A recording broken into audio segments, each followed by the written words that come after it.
La Société ouest-africaine de pharmacologie est une société qui regroupe donc des enseignants, des chercheurs, des médecins, des pharmaciens, des ethnopharmacologues, etc. de la région économique de l'Afrique de l'Ouest. Les premières impressions sont bonnes. Donc, le congrès vient de commencer. Donc, l'ouverture de la cérémonie a été prononcée par le doyen de la faculté des sciences de la santé. Et vous avez eu à entendre les allocutions du président de la Société ouest-africaine de pharmacologie. Donc, l'impression, elle est bonne. Nous avons des professeurs venus de différents pays, du Nigeria, de la Côte d'Ivoire, du Togo et puis du Burkina Faso. Ce congrès va traiter de la prise en charge médicamenteuse des pathologies courantes que sont l'hypertension artérielle.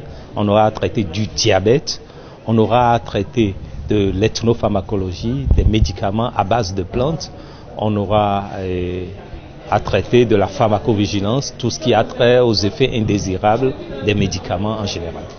Donc l'objectif, c'est de nous réunir une fois à l'an et donc de discuter, d'échanger par rapport à nos différents travaux de recherche, de communiquer, d'établir des collaborations. L'Afrique de l'Ouest compte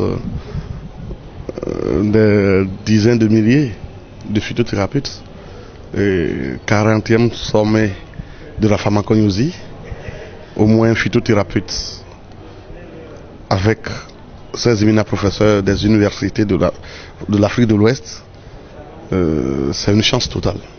Je suis très content parce que j'ai constaté que beaucoup de loin lisent ce que nous faisons et décident de l'accompagner. Et je suis là pour voir comment ensemble nous pouvons prendre ces pathologies ensemble. Moi je vais exhorter les professeurs à les accompagner à ce que des produits made in Africa puissent sortir de l'excellence vraiment.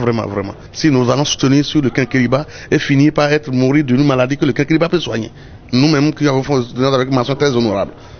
Donc ce que nous devons faire, c'est simplement aider nos soeurs, nos frères étudiants à savoir que si on finit la soutenance, on ne va jamais laisser sa thèse dans le tiroir, on doit continuer jusqu'à finir. Dans le programme de la société, du congrès, il y a une partie qui va directement vers la phytothérapie.